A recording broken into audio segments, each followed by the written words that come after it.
A lot of people have this common question of how do I control my anger and what to do when anger clouds my thinking.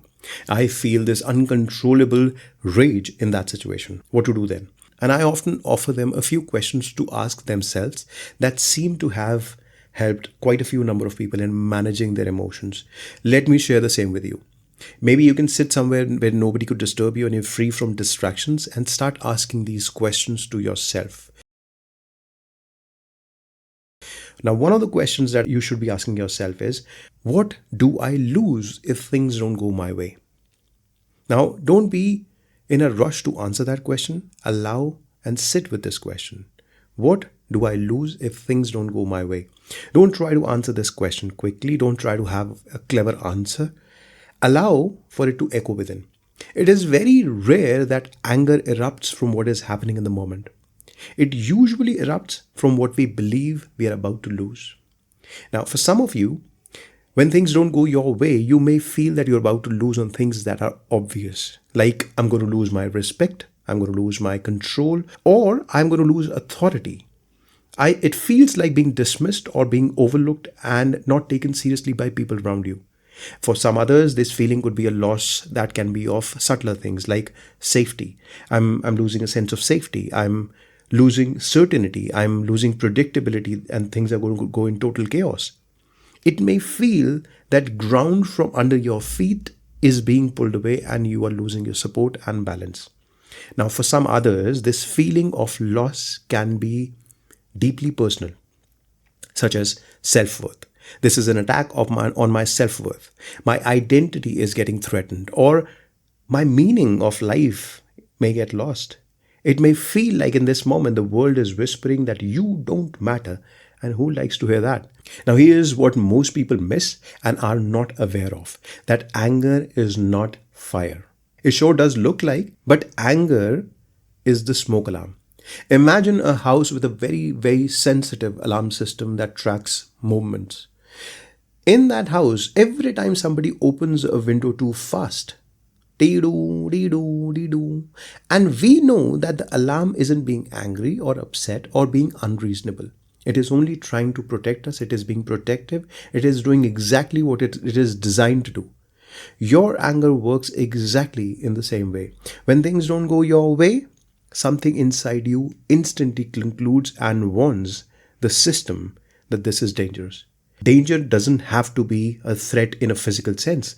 A danger could be to your inner structure that you have been carrying with yourself and you've been living for many, many years. And that when it gets threatened, it can set off the alarm. So you may, in this situation, ask yourself, what exactly feels threatened in this moment? Is it my image? Is it my control? Or is it my expectation of fairness? Is it the story that I was telling myself that how life should ideally be working? And see what comes along as a response from your body. Some of you might feel that your chest is getting a little tightened, or the heat inside your body is rising. And some of you might not even feel anything at first, just irritation. And what if I say that you stay with it and allow for it to surface? Let it come. Because underneath anger, we may have a silent contract with life. A contract that says, if I do X, life should respond back with Y. This is the equation that we have subconsciously agreed on, mutually agreed on. When life doesn't sign that contract or things don't go according to that contract, the system, our inner system, goes into panic. It's like that story. There once was a man, a keymaker, and he spent many, many years crafting and carving the most perfect key, shaping it, polishing its edges every single day. He believed that this key would open every possible door. He believed for it to be the ultimate universal key. One day, he reached out to a random door after having tried many other doors, and the key didn't work. The door didn't open. He didn't think once about there could be a mismatch in the design between the key and the door. Instead, he started to slam the door again and again and again. His rage wanted to burn that door down. Now, let me ask you this question. Where was his peace? The peace was in understanding that this key isn't universal. There is a design mismatch. Anger often arises at the moment when a belief that we have been carrying for many, many years is getting exposed. And you think to yourself, why am I getting so angry? So instead of asking this, let's say we ask something far more destabilizing, far more honest. What belief of mine just got failed? You may even go deeper asking this question: who would I be in this moment if I didn't need things to go in my way to feel okay? We don't need to rush to that answer. Let that question work inside and wait for that response. There's no logic needed to answer that question. Your body, your feelings, your emotions will answer that. And whatever comes, allow for it to surface. Allow for those feelings and emotions to come up and accept them and embrace them. You cannot go around ignoring what's inside you. Once these have surfaced and expressed themselves fully, once they have said what they wanted to say, they can leave. And once they leave, you are free from them. No amount of anger control can help here. Control means restriction and not allowing and keeping things captive.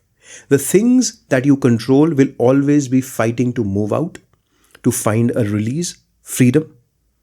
You allow that freedom and give permission for it to leave and let go of what is unnecessary for you. And guess what comes after? Beneath the layer of what is unnecessary, when it passes off, we have access to what is innate in us. And that is peace.